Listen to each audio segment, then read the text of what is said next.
अब हम स्वर्ग लोक पर विजय प्राप्त करेंगे।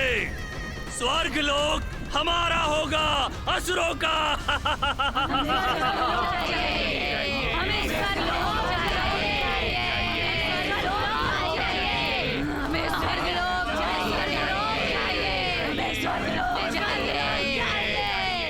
असुर सम्राट, ये लोग भले ही युद्ध के लिए लालायित हैं, किंतु क्या इनमें इतनी शक्ति है? देखिए कितने क्षीण हो चुके हैं ये। और देवताओं को युद्ध में परास्त करने के लिए हमें शक्तिशाली सेना की आवश्यकता है। यदि इन असुर सेनाओं द्वारा हमें स्वर्ग लोक पर आधिपत्य स्थापित करना है, तो सबसे पूर्व इनके भोजन की व्यवस्था करनी पड़ेगी, अन्यथा इन निर्बलों को शक्ति नहीं मिलेगी। उचित कहता है दंतक।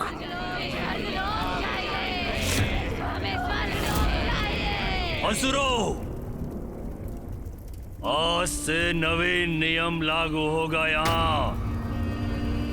अब तुम सब बालकों का नहीं, राक्षसियों का भक्षण करोगे, भक्षण करोगे, भक्षण करोगे, भक्षण करोगे, भक्षण करोगे।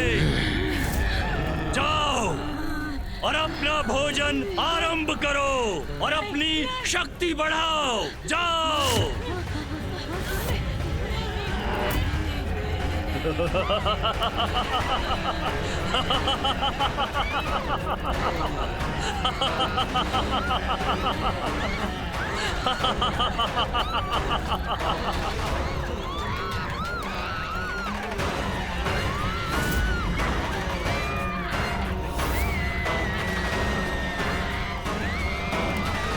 असुर स्त्रियों का भक्षण, ऐसा आदेश क्यों दिया सम्राट? एक कपटी स्त्री आदि शक्ति की भक्त दारुका के कारण हमारी ये स्थिति हुई है। ये कदापि मत भूलो बाबूज। वो स्वयं तो चली गई यहाँ से, किंतु हमें हमारी दुर्दशा के लिए यहाँ पीछे छोड़ गई। हमारी दुर्बलता है ये राक्षसियाँ, भूल जाएंगी आदि शक्ति की भक्ति करना। और वैसे भी अब हमें इनकी कोई आवश्यकता नहीं है, क्योंकि स्वर्ग की अप्सराएं हमारी प्रतीक्षा जो कर रही है।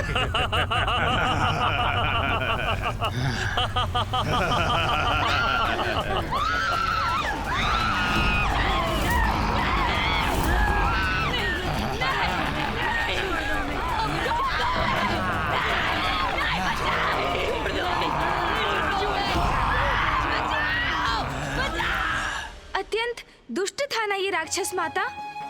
एक दारुका पर क्रोध के कारण इतना बड़ा अन्याय किया उसने। अपने ही समुदाय की स्त्रियों को, सभी असुर स्त्रियों को इतनी भयानक मृत्यु का दंड दिया।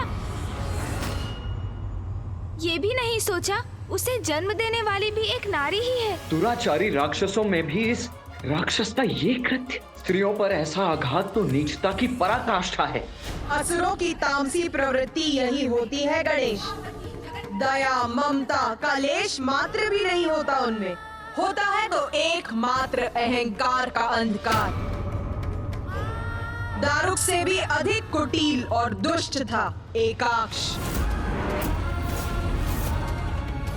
और जो वो चाहता था उसके लिए वो किसी भी सीमा का उल्लंघन करने के लिए तैयार था।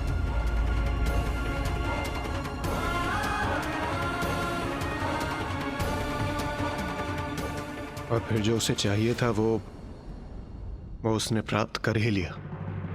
अर्थात एकाक्ष अपने राक्षसों की सेना लेकर स्वर्ग पहुंचा, जिसके कारण ऐसा भूकंपन हुआ कि स्वर्ग ही कंपित हो उठा।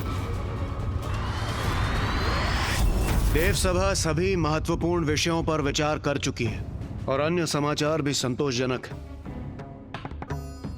पृथ्वी पर संतुलन शांतिपूर्वक स्थापित है। ऋषिगण, स्त्रियां, मनुष्य सभी सुरक्षित हैं और असुरों ने अन्य जीवों के साथ शांतिपूर्वक जीवन व्यतीत करना सीख ही लिया।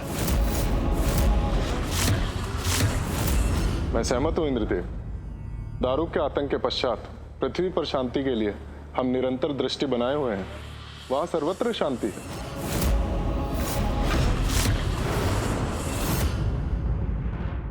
हाँ सूर्यदेव, आप उचित कह रहे हैं, किंतु हमें तब भी सतर्क रहना चाहिए, क्योंकि इन असुरों का कदापि विश्वास नहीं किया जा सकता। वो किसी भी समय कोई ना कोई नवीन संकट अवश्य उत्पन्न कर सकते हैं।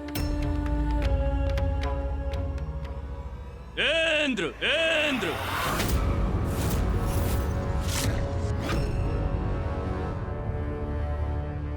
इसका स्वर था ही।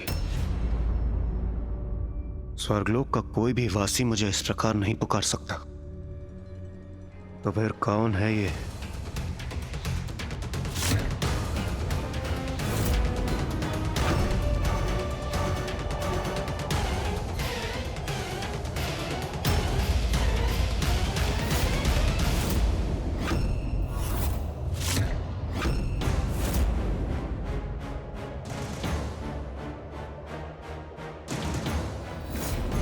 कौन हो तुम?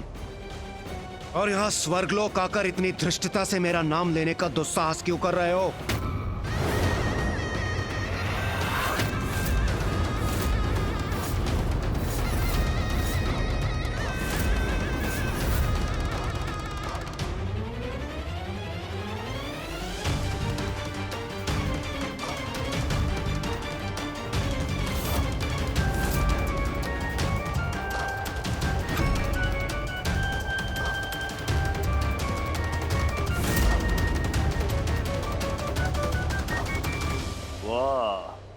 उत्तम, अति उत्तम।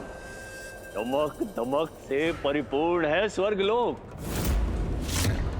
सुंदर, अति सुंदर।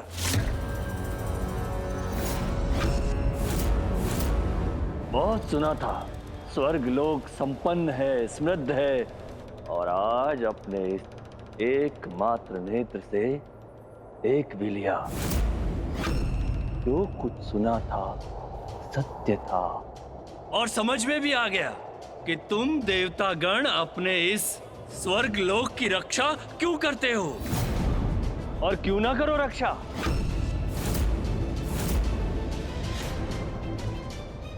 ये दुष्ट क्यों आया है यहाँ? रक्षा करने योग्य सभी कुछ तो है तुम देवताओं के पास। बड़े ठाठ हैं तुम देवताओं के। इतने सुंदर भवन हैं तुम्हारे, आभूषण है, रेशमी वस्त्र है, और शीश पर धारण करने हेतु इतने सुंदर सुंदर मुकुट हैं। स्वादिष्ट भोजन उपलब्ध है यहाँ, और वो जिनसे मैं और मेरे असुर सर्वाधिक मुग्ध है, और वो अनेकों अद्भुत सुंदरियां हैं।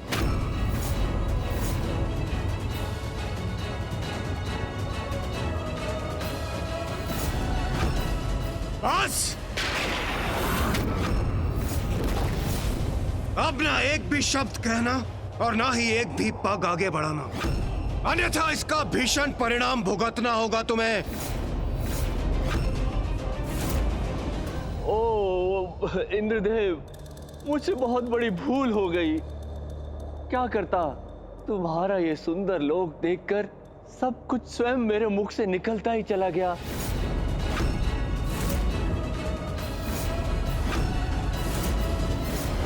किंतु अब मेरे शब्दों को ध्यान से सुन लो देवताओं। अब तुम्हारे गीदड़ भभकी से भयभीत नहीं होऊंगा मैं, कदापि नहीं। परिणाम तो अब तुम्हारा अच्छा नहीं होगा इंद्रदेव, क्योंकि अब तुम्हारे राज की इति समाप्ति करूंगा मैं। तुम देवता यहाँ स्वर्ण सिंहासन पर विराजित हो, और हम वहाँ कंकड़ पत्थर की शैया पर विश्राम करने के लिए विवश हैं। तुम देवतागण यहाँ भोग और विलास का जीवन बिता रहे हो, और वहाँ मेरे असुर भूख और प्यास से मृत्यु को प्राप्त हो रहे हैं। उचित नहीं है, कदापि उचित नहीं है। मूर्ख असुर, तुम्हारे कर्मों के कारण ही माता महाकाली ने तुम्हें रसातल लोक में स्थित किया है, किंतु तुमने वहां पे भी कुकर्म किए, अपने सारे साधन नष्ट कर दिए। जब तुम ही प्रकृति का निरादर करोगे तो प्रकृति तुम्हारे साथ कैसे रहेगी? और जब प्रकृति नहीं रहेगी तो तुम्हें कष्ट ही कष्ट होगा।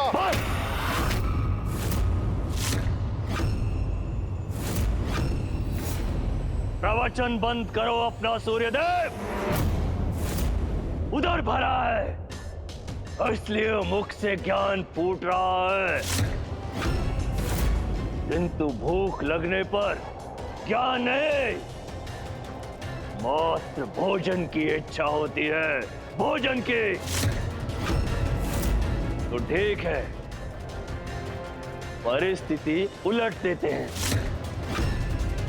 तुम कोमल देवता हमारा स्थान ले लो और हम असुर रहेंगे स्वर्गलोक में, स्वर्गलोक में, स्वर्गलोक में, स्वर्गलोक में। कदाचित तुम ऐसे मानोगे नहीं। प्रतीत होता है बलपूर्वक मुझे तुम्हें रसातल लोक लौटाना ही होगा।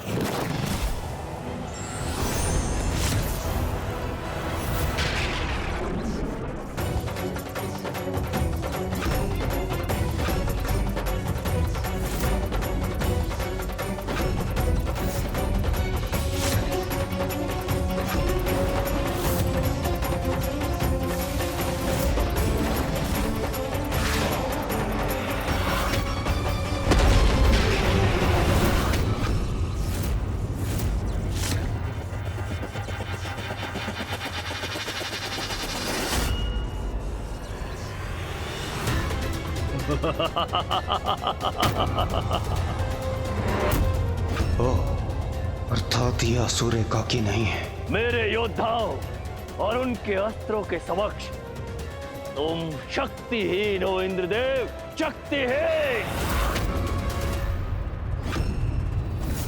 ये देखो मेरा योद्धा और तुम्हारी पराजय का स्वरूप।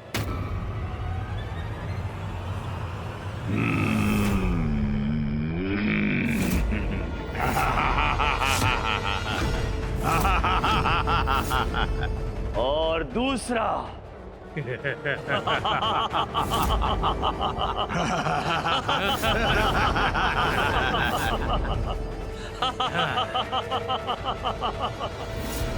तुम देवताओं के लिए तो मेरे योद्धा ही पर्याप्त हैं, किंतु चिंता मत करो, ये तुम्हें अधिक कष्ट नहीं देंगे। बस बस, बहुत बोल चुके तुम, अब और नहीं। तो दिखाओ अपना पराक्रम और शांत कर दो मेरा क्रोध, अन्यथा ये स्वर्ग लोक छोड़कर चले जाओ रसातल में। संतक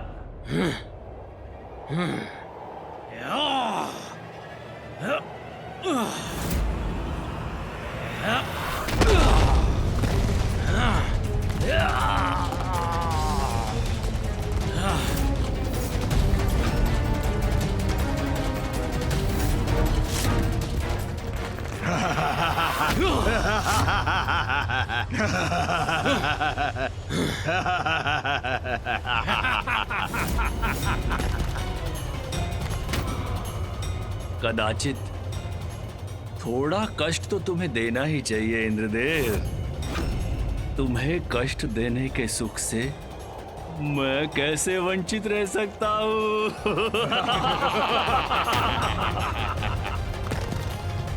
बाहुबल, दिखाओ अपना पराक्रम।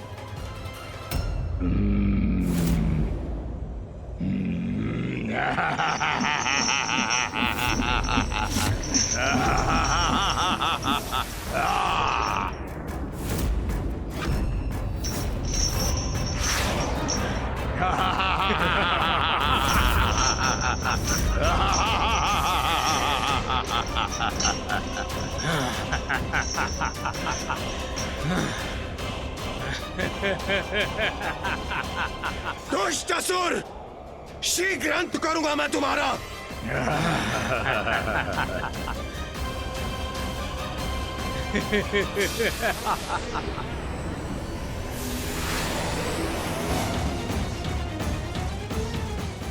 साहसी असुरों! हम देवताओं का सामना नहीं कर पाओगे तुम।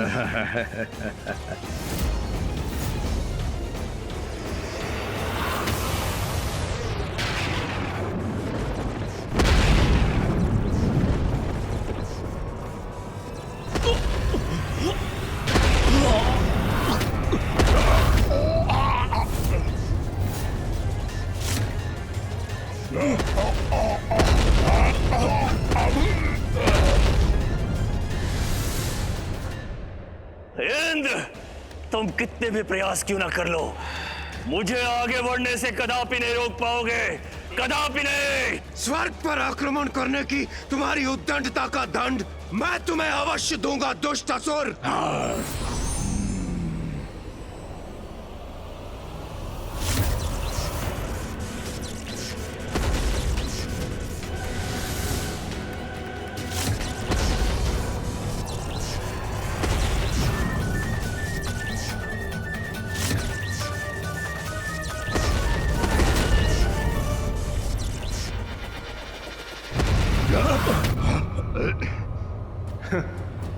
हम देवताओं की शक्ति से पार पाना इतना सहज नहीं है।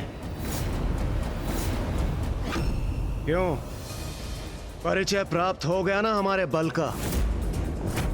स्मरण रहे, तुम्हारा सामना देवराज इंद्र से हुआ था। अपने असुरों को लेकर लौट जाओ अपने लोक, अन्यथा पुनः दया नहीं करूंगा मैं। चलिए देवगण।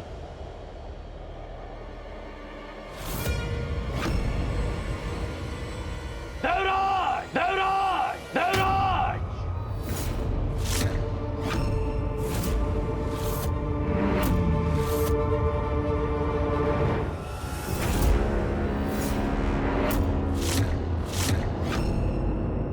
चलो स्वीकार करता हूं मैं, भूल हो गई मुझसे, थोड़ा कम आंक लिया था मैंने तुम देवताओं को।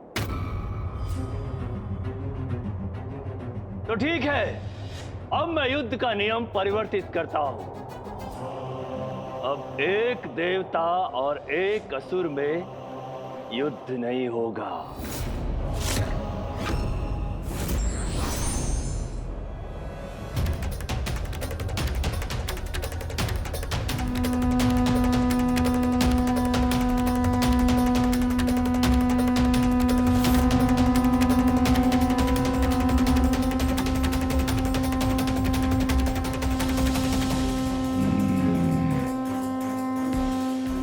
दुष्ट कर क्या रहा है? गुरुदेव, ऐसा प्रतीत हो रहा है जैसे किसी का आह्वान कर रहा है।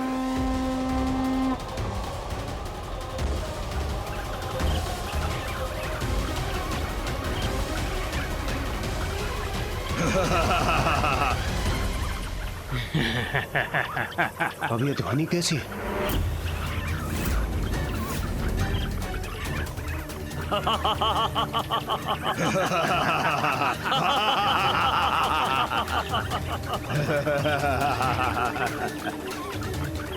ये ध्वनि सुनाई दे रही है किंतु वो दिखाई क्यों नहीं दे रहा?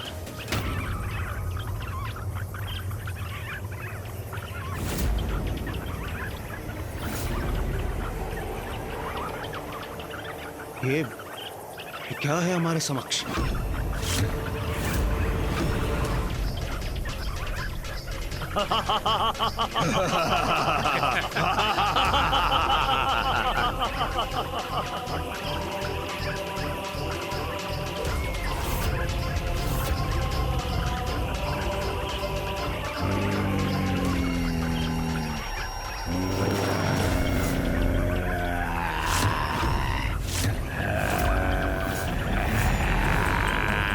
ये कैसे विचित्र और भयंकर असुर है?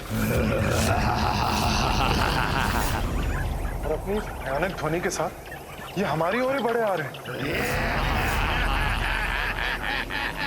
देवताओं, अब आएगा आनंद युद्ध का।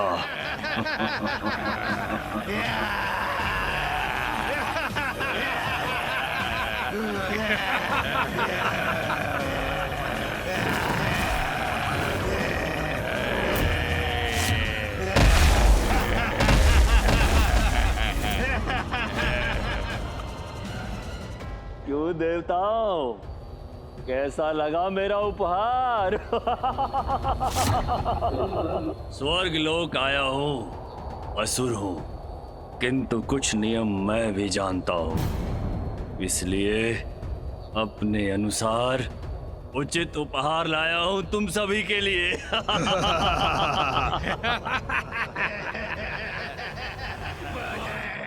भोजन प्राप्त होगा हमें, आक्रमण करेंगे हम, स्वर्ग लोक पर अधिकार करेंगे, असुरों का साम्राज्य होगा, स्वर्ग लोक हमारा होगा। भोजन प्राप्त होगा हमें,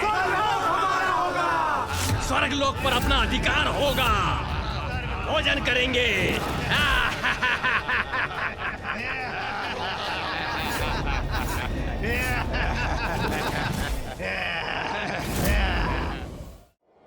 इस असुर समूह का क्या करें हम?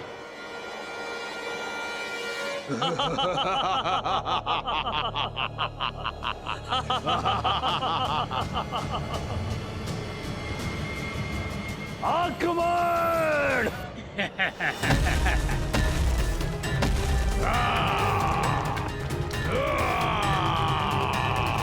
देवगण, अपने अपने अस्त्रों का आवाहन कीजिए और नष्ट कर दीजिए इन दुष्टों को।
व्यर्थ है देवताओं का ये प्रहार, हमें उनसे कोई क्षति नहीं होगी, किंतु हमारे प्रहारों से नष्ट होंगे देवता।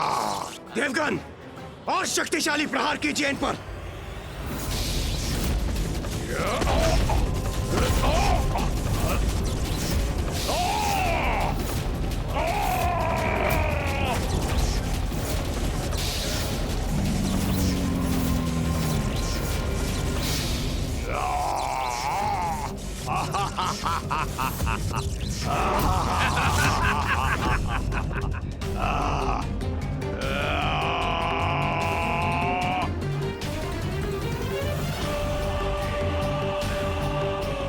हमारे निकट पहुंचे, इसके पूर्व ही इन्हें रोकना होगा हमें।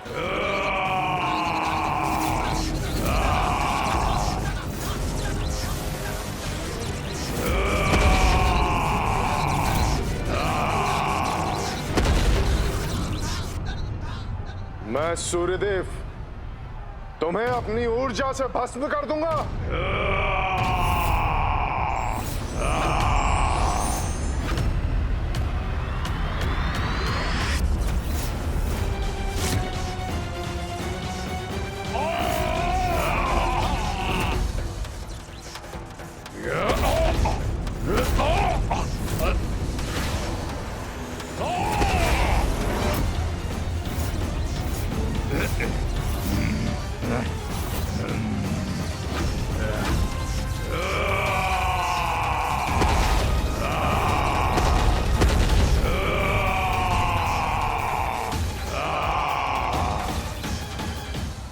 संकट विकट है, ये असुर तो असंख्य, इन्हें कहां तक नष्ट करेंगे हम?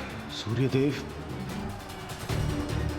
अग्निदेव, वरुण देव, वायुदेव सभी घिरे हुए हैं। ये दुष्ट कुछ नष्ट होते हैं तो उनसे अनेक गुना अधिक उत्पन्न भी हो जाते हैं।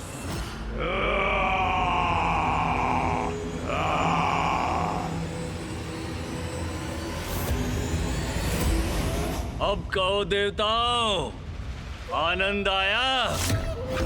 अब बोलो, इस युद्ध के पश्चात किसका अधिकार रहेगा स्वर्गलोक पर? असुर सम्राट, देखा आपने? मैंने कहा था ना, यदि हमारी सेना शक्तिशाली हुई तो हमें कोई परास्त नहीं कर सकता। उचित था, तुम्हारा कथन उचित था दंतक। अब कुछ ही समय में देवताओं की पराजय निश्चित है, निश्चित।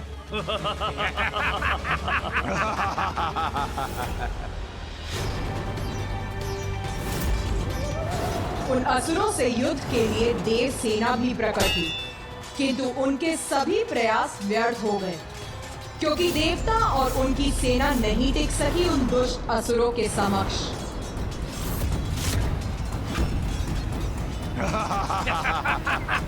इस युद्ध में हमारा सफल होना संभव नहीं है। हमारी सुरक्षा संकट में आ जाएगी। हमें इसी क्षण यहां से प्रस्थान करना होगा।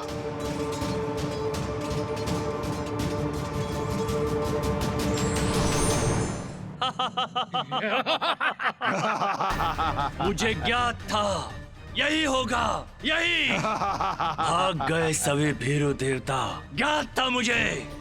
विजयी होंगे हम।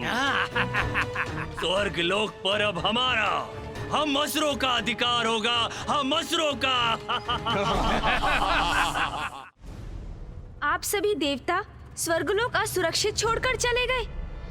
उस समय हम निरुपाय हो गए थे प्रथम पूज्य गणेश जी। उन असंख्य रक्त पिपासु कीट असुरों के समक्ष लाचार थे हम, और स्थिति हमारे नियंत्रण के बाहर हो चुकी थी। इसलिए उस समय युद्ध को छोड़कर स्वयं की रक्षा को सुनिश्चित करना अत्यंत आवश्यक था, जिससे भविष्य में हम सहायता प्राप्त कर उन असुरों का सामना कर सके और स्वर्गलोक को उनके प्रभाव से मुक्त करा सके। तो सहायता के लिए आप कहाँ गए थे देवराजेंद्र? उसे एकमात्र शक्ति के पास, जो उस स्थिति में हमारी सहायक बन सकती थी। कदाचित मैं समझ गया वो शक्ति कौन थी।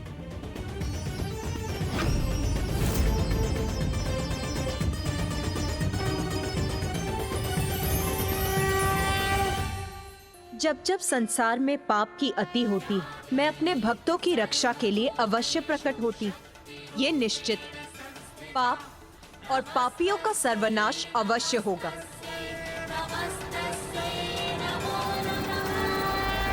मेरे अगले अवतार के प्रकट होने का समय आ गया।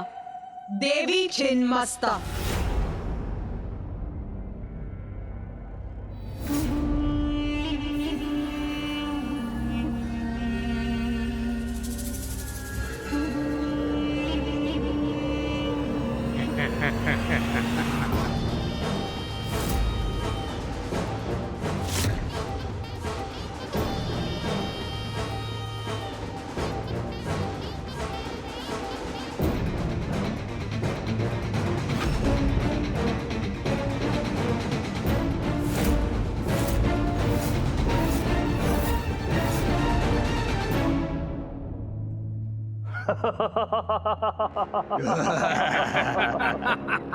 स्वर्गलोक पर अब मेरा और मेरे असुरों का अधिकार है, मेरा।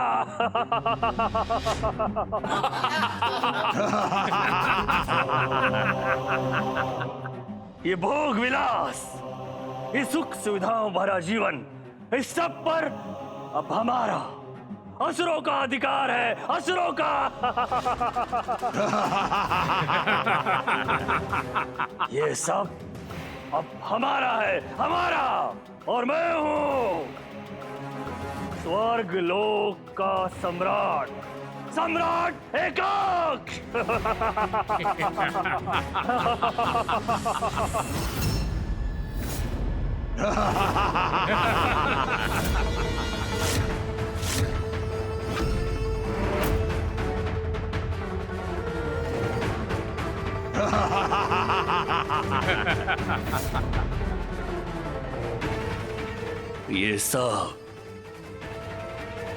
ये सब अब हमारा है, हमारा।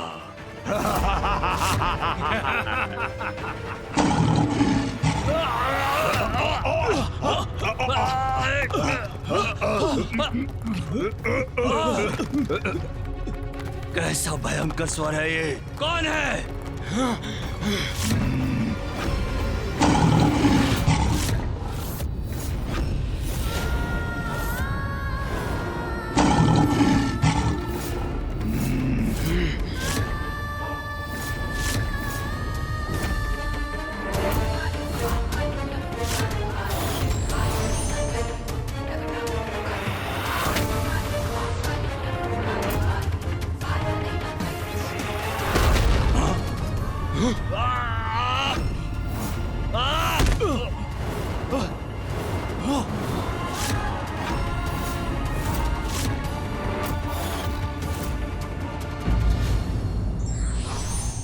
दुष्ट प्रवृत्ति वाले व्यक्ति की कोई भी मनोकामना कभी पूर्ण नहीं हो सकती, चाहे वो कितना भी प्रयास कर ले।